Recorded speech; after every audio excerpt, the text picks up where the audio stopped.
You know that feeling, that constant background noise of the to-do list? Oh, yeah. The phone buzzing, just the sheer weight of modern life sometimes. Absolutely. It feels like there's always something demanding attention.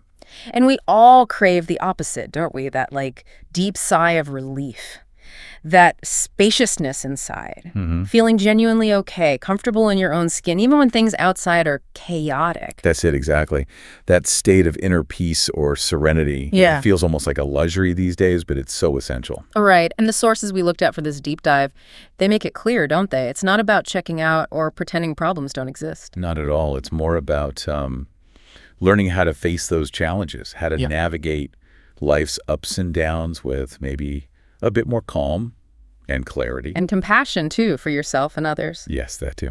So our mission today is really to unpack what serenity actually is. We've got some fascinating material research articles looking at everything from, ancient Stoic ideas and mindfulness. Right through to the latest science on how our minds and bodies connect, and even practical things like journaling. Exactly. We want to explore what inner peace truly means and find some practical ways you can cultivate it.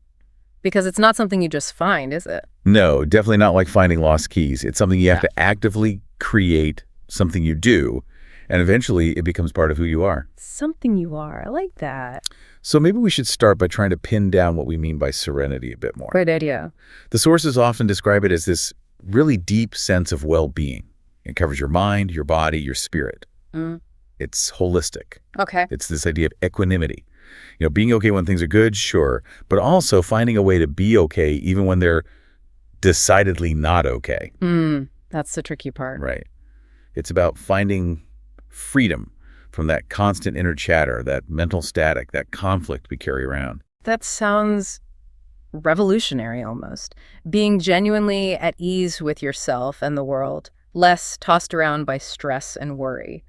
Is there, science behind this? Does it actually work? Oh, absolutely. And that's one of the really compelling things from the research we reviewed.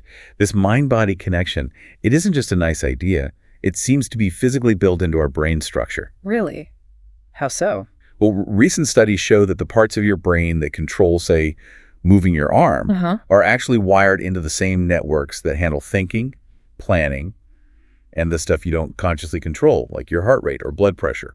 Wow. Wait, so the bit of my brain telling my fingers to type is somehow linked to the bit deciding how fast my heart pounds when I get stressed. That's the gist of it, yeah. They're interconnected. That's pretty wild. It is. And the implication is huge. It means when you consciously do things to calm your body, like taking slow breaths or gentle movement or relaxing your muscles, it's not just a physical sensation. Sends signals. Exactly. It sends direct messages back to those brain networks, influencing your mental state, how reactive you are emotionally. So there's a real scientific basis for why calming practices work. The body and mind are constantly talking to each other. Okay, that makes the whole how-to part feel a lot more concrete then. If inner peace is something we build and the mind and body are linked, what are some of the actual paths, the practices the sources suggest? This is where it gets really interesting because there isn't just one way. The sources offer a whole range of tools, and the key is finding what actually clicks for you. But a really common thread, a foundational piece, is mindfulness, cultivating awareness. Right. And when people hear mindfulness, often the first thing that pops into their head is meditation. Yes. Meditation comes up a lot. And it is a simple but really powerful way to cultivate that steadiness of mind, that equanimity. Does it have to be complicated? Sitting for hours? Not at all. That's a misconception. The sources stress that even a few minutes regularly can make a difference. Find somewhere quietish, get comfy, maybe close your eyes. And just bring your attention to your breath, feeling it come in, feeling it go out. And your mind will wander. That's what minds do. Constantly. Yeah. The practice isn't stopping the wandering. It's just gently, without beating yourself up, guiding your attention back to the breath again and again. That repetition builds that muscle of being present. And mindfulness isn't only about sitting still with your eyes closed, right? It's also about bringing that awareness into, regular life. Definitely. So much of our stress comes from replaying the past or worrying about the future, doesn't it? The what-if game. Totally. The sources really emphasize that the present moment is the only place we actually live. So embracing it is key.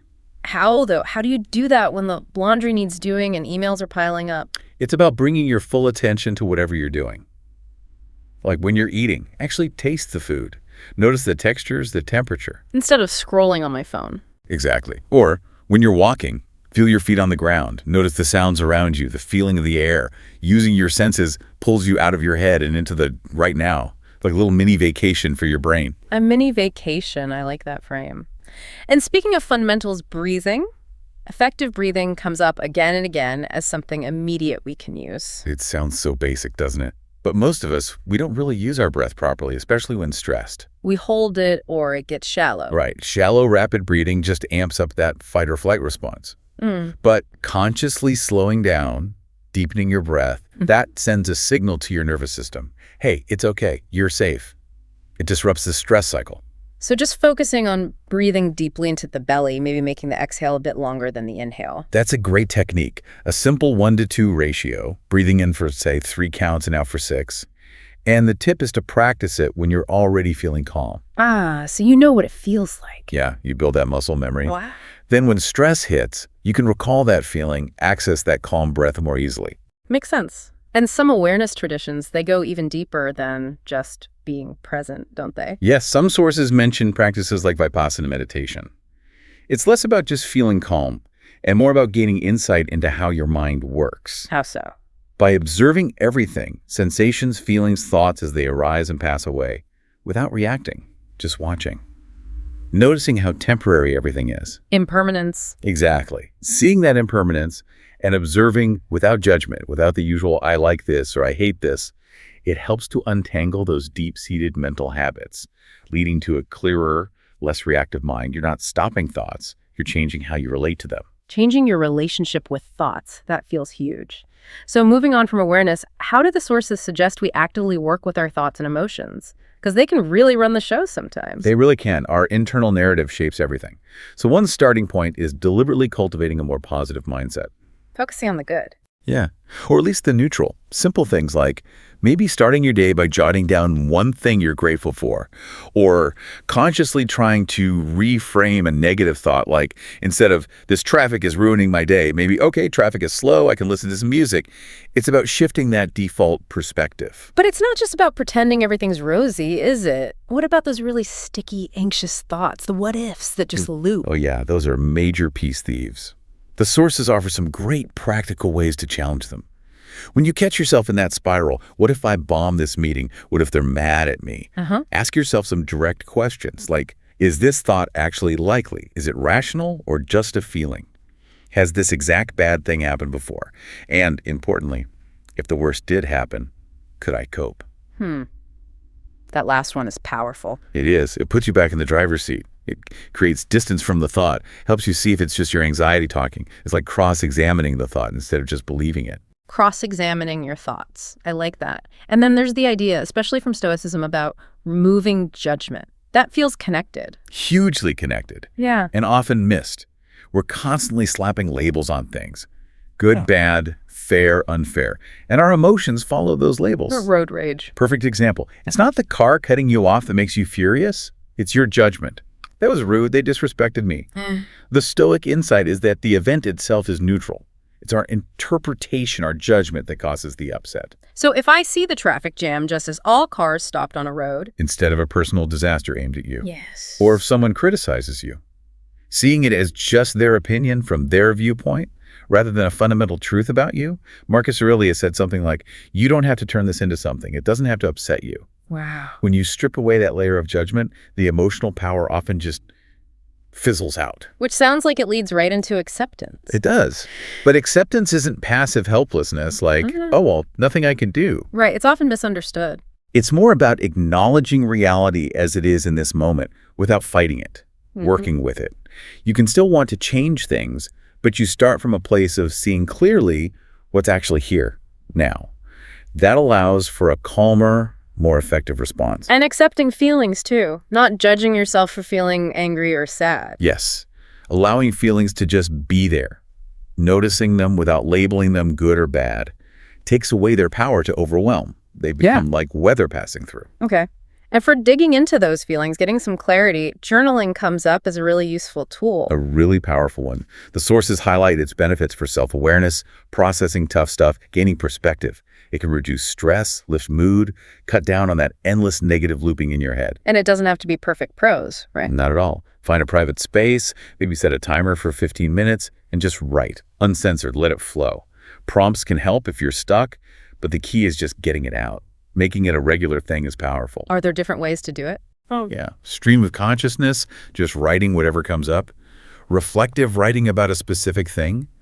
Some people find it helpful to write a dialogue, maybe with their anxious self, or write a letter they don't send. Even visual journaling, drawing, or collaging feelings. The act of putting it down helps you see patterns, identify triggers. Oh, I always feel stressed after talking to X, and just understand your inner world better. It's serious self-care. Think of historical figures. Marcus Aurelius' meditations were basically his journal. Anne Frank. Even Taylor Swift uses it. It's timeless. It's like giving yourself dedicated space to untangle things, and sometimes you just need to physically move that energy. Absolutely, the mind-body link again. Getting physically active, a walk, a run, dancing around the kitchen helps release stress hormones and pent-up feelings. Boosts serotonin, too. So moving your body helps move the emotion. It often does, though the sources do caution about, say, punching a pillow in anger. Sometimes acting out anger physically can actually ramp it up, reinforce it. Better to move in a way that feels releasing, not aggressive. Got it. Okay, so we've covered awareness, working with thoughts, feelings. What about practices that connect us, both inward and outward? Well, self-love and self-care are foundational. And the sources frame these not as indulgences, but necessities for peace. Like putting on your own oxygen mask first? Exactly. Actively looking after your physical, mental, emotional needs builds self-worth and self-compassion. That makes it much easier to feel at peace within yourself. So actually scheduling time for things that nourish you, exercise, hobbies, reading, or journaling, like we said, truly appreciating yourself, flaws and all. And that inner care helps you connect better outwards, too. It really does. It's hard to be peaceful with others if you're at war with yourself. Visualization also seems like a way to connect inward, to find a calm space mentally. Yes, it's like creating a mental safe haven.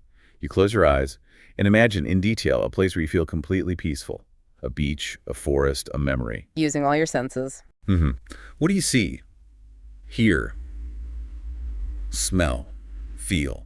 The more vivid, the better. You can mentally go there whenever stress pops up, or you can visualize yourself handling a tricky situation calmly and successfully. Rehearsing peace. And then there's actually getting outside, connecting with nature. That feels instinctively calming. It really is, and research backs it up. Even simple things, a walk in a park, noticing the trees on your street, gardening, they connect you to something bigger, offer perspective. It doesn't have to be a huge wilderness trek, then. Not at all. There's this concept of nature connectedness, consciously tuning into nature with your senses, hearing birds, feeling bark, noticing light filtering through leaves, finding beauty in everyday nature. Studies link this connectedness to more happiness, less anxiety. Even just 5 minutes of fresh air can shift your state. It breaks the pattern. And what about connecting with people? Crucial. Having supportive relationships, spending time with people who genuinely uplift you, that builds peace. Connection is calming. Having someone to talk to.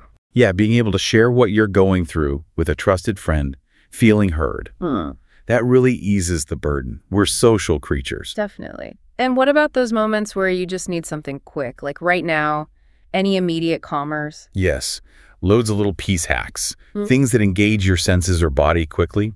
Holding a smooth stone, squeezing a stress ball, smelling lavender oil, listening to music. Music can be so powerful. Or dancing it out. Watching a funny clip, having a piece of dark chocolate, sipping green tea, chewing gum even, applying gentle pressure to your wrist, or just consciously relaxing your body, dropping your shoulders, unclenching your jaw. Progressive muscle relaxation. Quick ways to hit the pause button on stress. That's a great list of quick fixes. Okay, let's circle back to Stoicism for a moment. It offers some really solid principles for inner strength, right? Absolutely. A core idea is focusing only on what you actually control. Which is not much externally. Exactly. We can't control other people, events, the weather.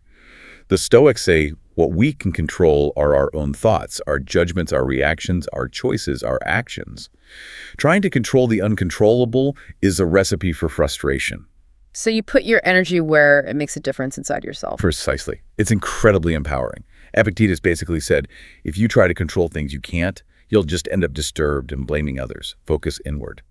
And the memento mori idea, remembering death, sounds morbid, but the sources frame it positively. Yeah, it's not about being gloomy. It's about realizing life is short and precious.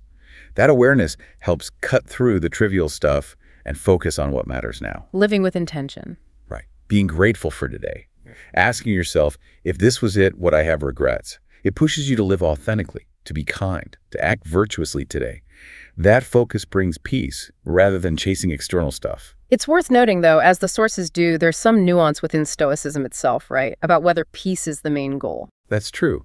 Some argue peace, ataraxia, isn't the aim, but rather a result of living virtuously, using reason, accepting fate. Interesting distinction. Yeah. But either way, whether it's the goal or the byproduct, the practices themselves focusing on control, managing judgments, living presently, they clearly lead towards a calmer, more resilient inner state. So, bringing all these threads together, cultivating inner peace, it's definitely not about creating some perfect bubble-wrapped life. No way. Life will always be messy. It's about changing your relationship with the messiness, building your internal capacity to handle it with, well, more grace. And it's so personal. There's no one-size-fits-all answer here. It's about experimenting with this toolkit: mindfulness, journaling, nature, stoicism, the quick calmers. And seeing what resonates with you, what feels helpful, sustainable. Yeah. The key lessons seem to be peace is internal, something you cultivate.